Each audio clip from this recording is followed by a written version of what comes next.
Amém? Então, ainda em pé, vamos abrir nossas Bíblias no livro de Eclesiastes. Eclesiastes. Salmos, Provérbios, Eclesiastes.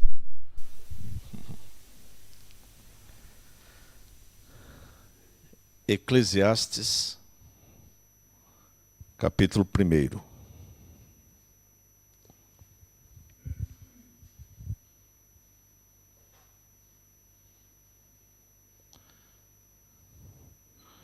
Eclesiastes, capítulo 1.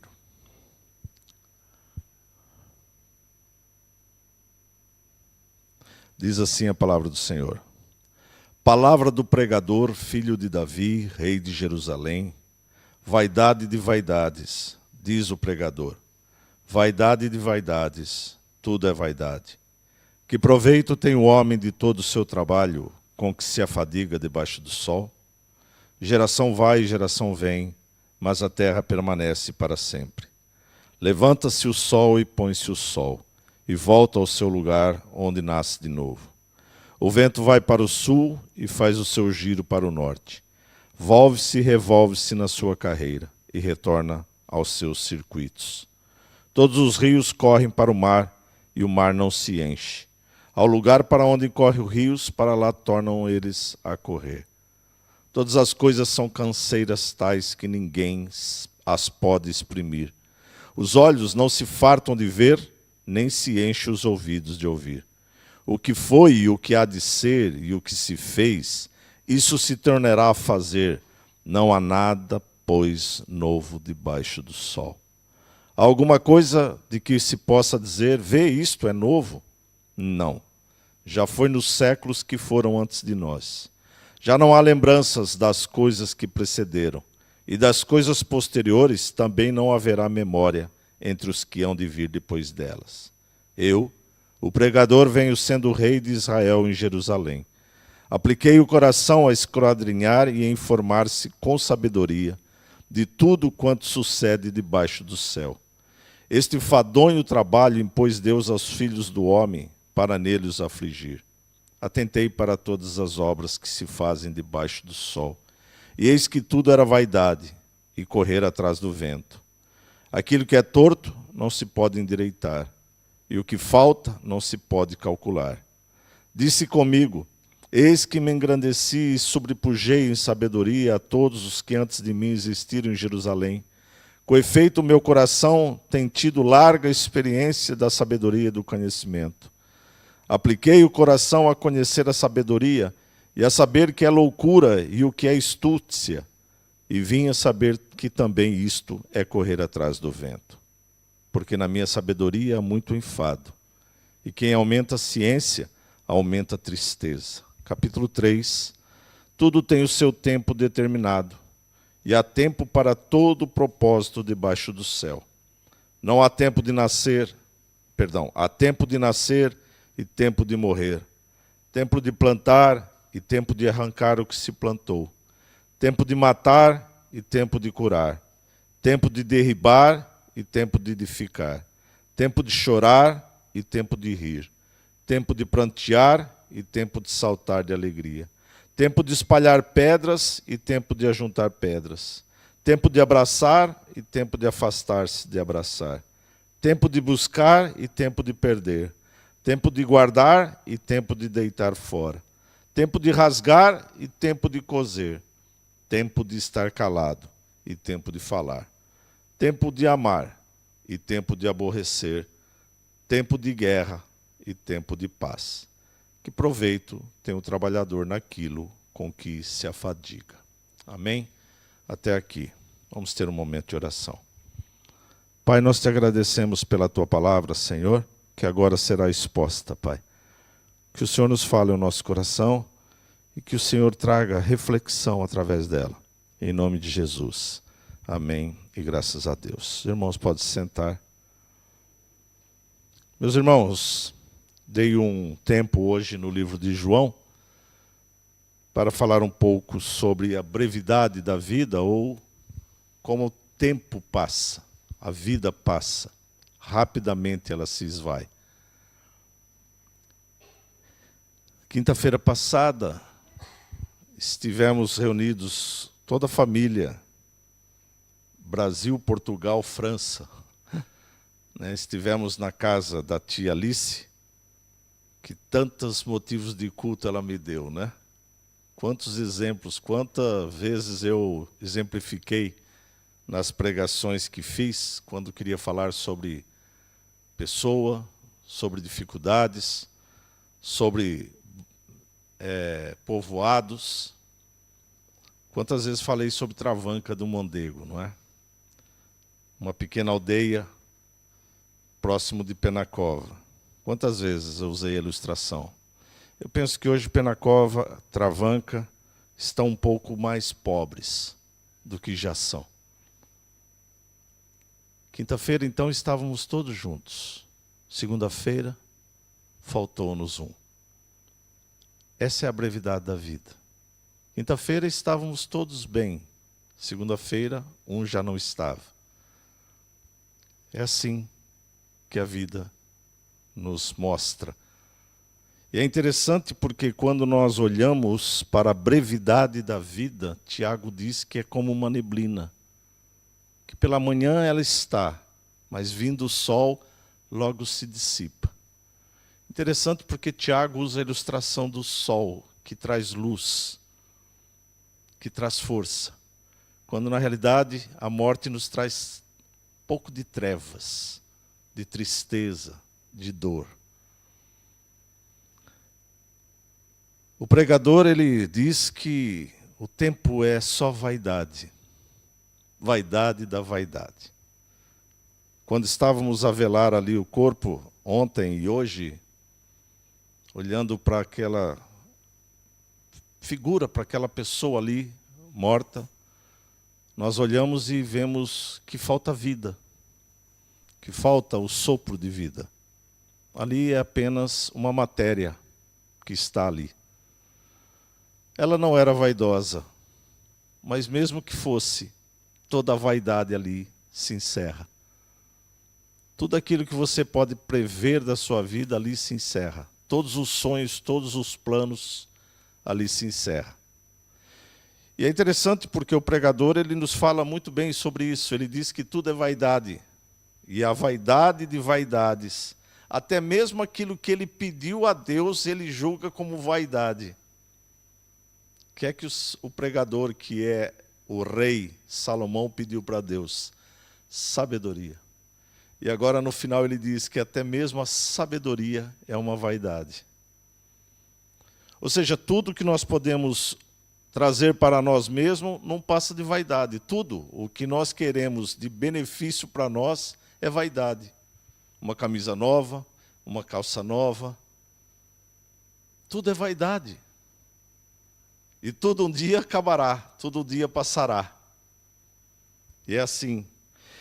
Ele fala uma questão aqui muito interessante. Ele diz assim, que proveito tem o homem de todo o seu trabalho? Ele não está aqui a questionar Deus, porque Deus é que deu o trabalho para o homem. Mas ele está a dizer que o homem muitas vezes se afadiga, ou seja, trabalha muito mais do que é preciso, debaixo do sol, para um dia estar ali. Uma matéria informe. Deixou de haver vida. Tudo foi vaidade. Tudo foi vaidade. Quando nós olhamos, também lembramos do pregador, que diz que o homem, quando morre, ele volta ao pó. Porque do pó foi formado. E o espírito volta a Deus que o concedeu. Houve ali a falta do sopro de vida. O sopro de vida foi retirado. Deus resgatou o sopro de vida. Ele deu, ele tomou o sopro de vida. Mas ele começa a fazer uma série de conjecturações a respeito da brevidade da vida. Ele diz assim, de geração em geração, tudo passa. Porque geração vai e geração vem, mas a terra permanece para sempre. Aos longos dos últimos 7.000 anos, quantas pessoas vieram e quantas se foram? E a terra permanece. Você pode dizer que a terra está informe, que a terra está tomando uma nova forma, que a terra está sendo modificada, mas a terra continua. A terra continua. Quando Deus questiona Jó a respeito da sua forma de falar com ele, Jó diz assim: onde é que tu estavas quando eu coloquei o mar no lugar em que ele está até sempre? Sempre ele vai estar lá. Alguém pode dizer assim: olha, o mar afasta, o mar chega. Sempre o mar vai estar aonde Deus delimitou para que o mar estivesse. Nada muda. Nada muda. Nós é que mudamos. Nada muda. Ele vai dizer assim: o que foi é o que há de ser. Nada muda. E o que se fez, isso se tornará a fazer. Nós acordamos hoje, fizemos as nossas coisas, trabalhamos, passeamos, fizemos uma série de coisas.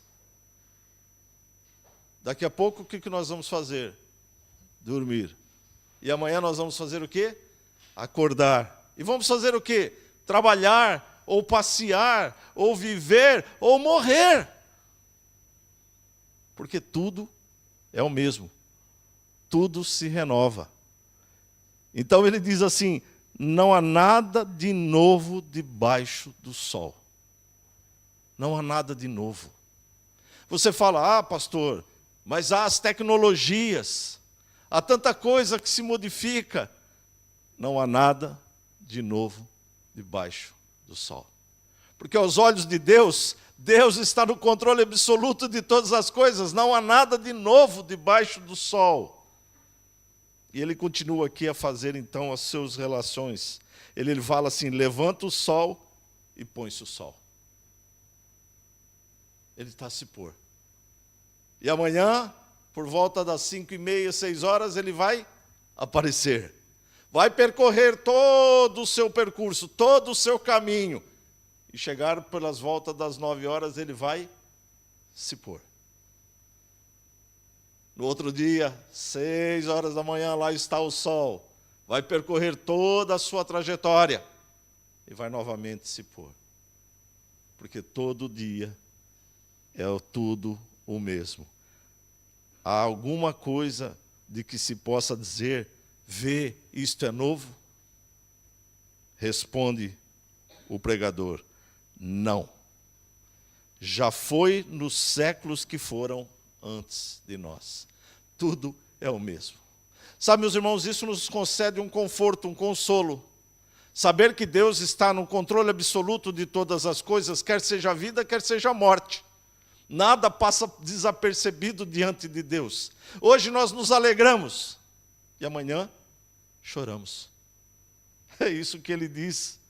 Ele continua sempre a falar sobre a mesma coisa. Ele fala isso quando no capítulo 3 ele fala: tudo tem o seu tempo determinado e há tempo para todo o propósito debaixo do sol. O propósito de quem? De Deus. E ele continua: há tempo de nascer, tempo de morrer, tempo de plantar, tempo de arrancar o que se plantou, tempo de matar, tempo de curar, tempo de derribar, tempo de edificar, tempo de rir e tempo de chorar. Hoje choramos o sepultamento da tia Alice.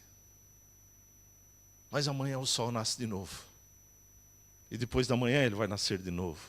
E daqui 30 dias talvez as nossas lágrimas já não sejam as mais, ou da mesma quantidade, da mesma intensidade. E daqui um ano talvez as lágrimas ainda possam sair do rosto, mas já não é com a mesma força. E daqui 2 anos o nosso coração como que vai se esvaindo.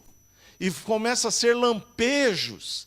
Quando se fala: ah, lembra da tia, ou lembra do fulano, ou lembra do ciclano, começa a ser apenas lampejos na nossa mente.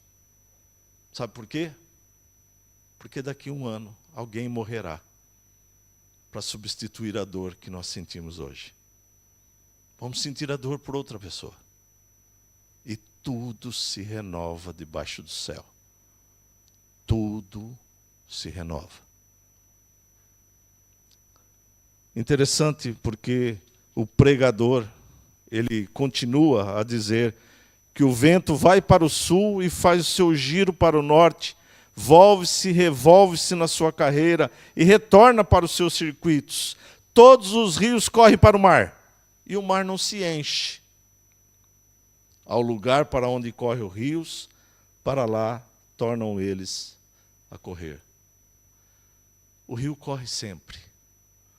Mesmo que o homem desvie a trajetória do rio, o rio continua a correr. Mesmo que o homem interrompa o rio continua a correr. Porque nada pode impedir aquilo que Deus fez.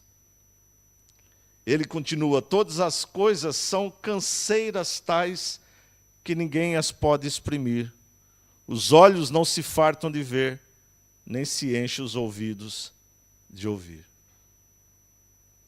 Quando nós contemplamos toda a criação de Deus, os nossos olhos se alegram. Quando ouvimos a palavra de Deus, os nossos ouvidos se alegram.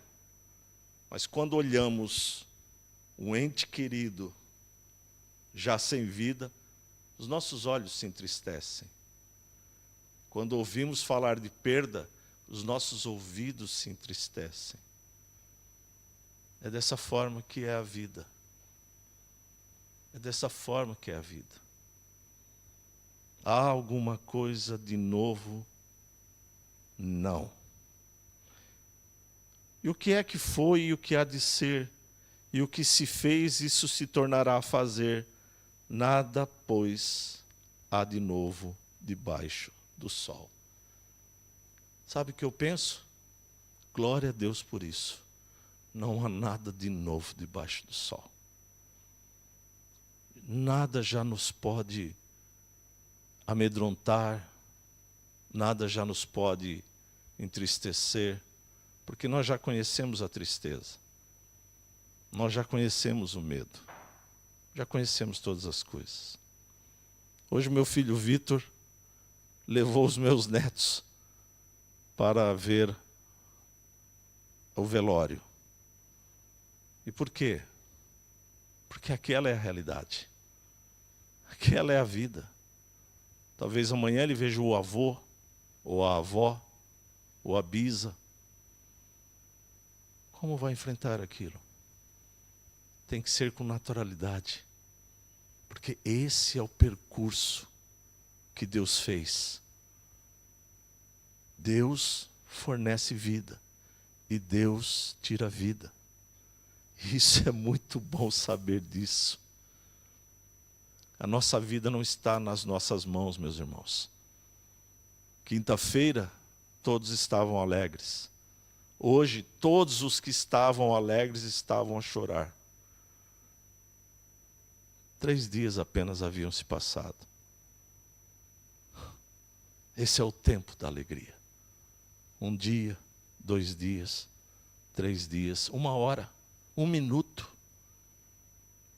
Esse é o tempo.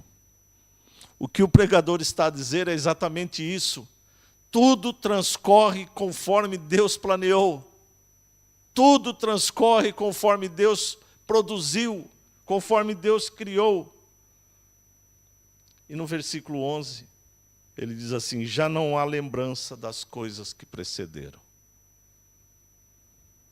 E das coisas posteriores, também não haverá memória entre as que hão de vir depois delas. Interessante porque hoje, quando fui levar minha mãe lá em Travanca, e eu estava a conversar com ela que algumas coisas eu já não me lembro mais. Algumas coisas que foram importantes para mim durante a minha infância, eu já não me lembro. E quando estava a preparar esta mensagem, lendo esta passagem, ele disse que isso é uma coisa natural e às vezes a gente fica meio preocupado.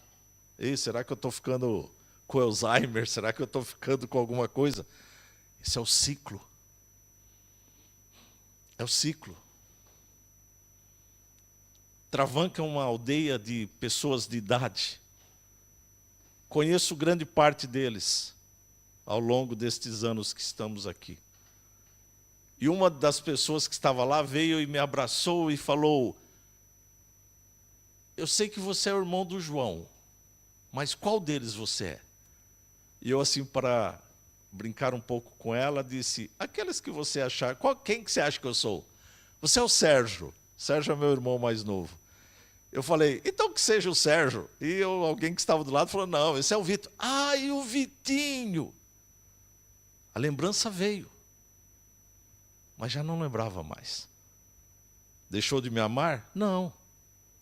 Apenas a mente já embaralha um pouco mais e tem um pouco de dificuldades. Mas quando veio a lembrança, aquilo faz um refugir, né? um renovo na mente.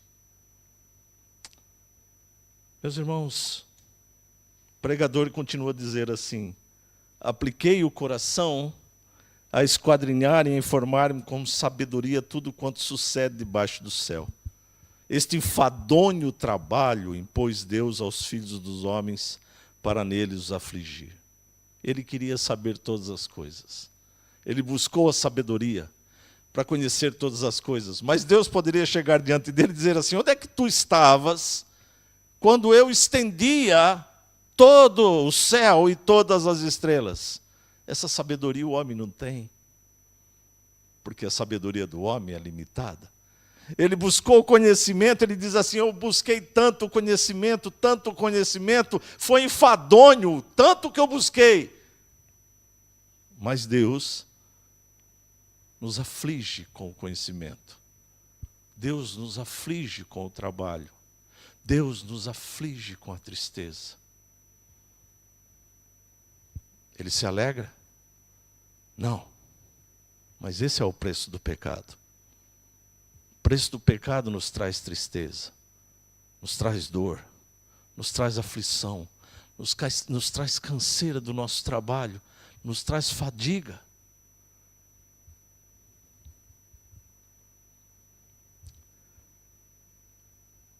Ele continua a falar dele: tentei por todas as obras que se fazem debaixo do sol, e eis que tudo era vaidade, é correr atrás do vento. Aquilo que é torto não se pode endireitar, o que falta não se pode calcular. Disse comigo: eis que me engrandeci, sobrepujei em sabedoria a todos os que antes de mim existiram em Jerusalém. É verdade. Se você ler a história de Salomão, você vai ver isso. Com efeito, o meu coração tem sido larga experiência de sabedoria e do conhecimento. Todos buscavam Salomão por sabedoria, todos iam até ele. O mundo ia até Salomão buscar sabedoria. Ele diz isto: apliquei o coração a conhecer a sabedoria e a saber o que é loucura e o que é astúcia. E vim a saber que também isso é correr atrás do vento. Chegou um ponto em que ele disse: para que tudo isso? Para que tanto? Se isso é como o vento. Porque muita sabedoria há muito enfado. E quem aumenta a ciência, aumenta a tristeza. Meus irmãos, eu quero terminar aqui. Não quero deixar os irmãos muito tristes com a mensagem. Mas uma coisa me chama a atenção nos velórios: a quantidade de flores que tem lá. E hoje não foi diferente, havia tantas flores, tantas flores. Nós podemos perceber ali tanto amor por aquela mulher. Alice era um cerne, era o estandarte da Travanca. Era o resquício de uma geração de ouro de Travanca. E havia ali tantas flores. Mas talvez tão poucas foram entregues em vida. O amor nós devemos demonstrar agora. Não que aquelas pessoas não demonstrassem, ela era amada, ela era muito amada. Mas ame agora, porque amanhã talvez você já não possa amar. Ame agora. Faça tudo agora, tudo que você tiver que fazer, faça agora. Não agora que você está no culto, depois do agora. Faça tudo. Porque depois já foi o tempo. Depois será apenas lembrança. Depois será apenas o chorar depois será apenas a esperança. Sim, porque o cristão tem uma esperança, que um dia vai rever aquele que amou. Essa é a esperança do crente. É poder estar com os seus entes queridos, que também foram salvos por Cristo Jesus. Por isso, meus queridos, se você ainda tem pai, mãe, filho, filha, ame-os. Tem netos? Ame-os. Com intensidade. Porque amanhã pode ser apenas o choro. E que Deus nos abençoe. Em nome de Jesus. Vamos orar ao Senhor. Ó Deus, nós somos gratos, ó Pai, pela Tua palavra que nos traz tanto conforto ao coração. Obrigado, Senhor. Obrigado, ó Pai. Deus, peço em particular agora, Senhor, que o Senhor cuide da Ismália. Que o Senhor cuide dela, Pai. Da minha prima, que agora fica só. Cuide dela, Senhor. De uma maneira especial, ampare nesse momento de dor, de perda, de companheira. Em nome de Jesus, Pai. Que o Senhor possa visitar o coração dela agora, Senhor. Independente, ó Pai, de qualquer questão de religiosidade. Que o Senhor possa visitar o coração dela agora. Que o Senhor possa acalmar o coração dela. Assim como do Zé, o seu irmão, e dos demais familiares, Pai. Que o Senhor acalme. Traga esperança, traga paz. Traga sentido, Senhor. Em nome de Jesus, Pai amado, te pedimos também por tantos que sofrem por perdas, Pai. Que o Senhor ampare, que o Senhor conceda graça, que o Senhor conceda esperança. Clamo, Senhor, ó Deus, pelos nossos queridos que estão enfermos. Que o Senhor restaure a saúde. Que o Senhor os abençoe, Pai. Clamo, Senhor, ó Deus, por aqueles que estão distantes e gostavam tanto de estar reunidos com seus familiares. Clamo por aqueles que estão em Portugal e deixaram familiares no Brasil, no Chile, em Angola. Qualquer lugar, Senhor, de onde tenham vindo, eu clamo por eles, para que o Senhor conforte esses corações, Pai. Ó Senhor, em nome de Jesus, Pai, em nome de Jesus, nos ajuda, Senhor, nos ajuda, Senhor.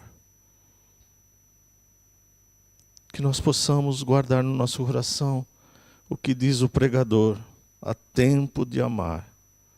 Que seja esse o tempo de amar, Senhor. O tempo de demonstrar amor. O tempo de abraçar. O tempo de beijar. O tempo de acariciar. O tempo de se alegrar. Enche-nos, ó Pai. Ó Deus, em nome de Jesus eu oro. Amém. E graças a Deus. Amém? Muito bem. Nós vamos ter um momento de oração. E você que está aqui conosco, pode agora também colocar a sua vida diante do Senhor. Se há algum pedido em particular,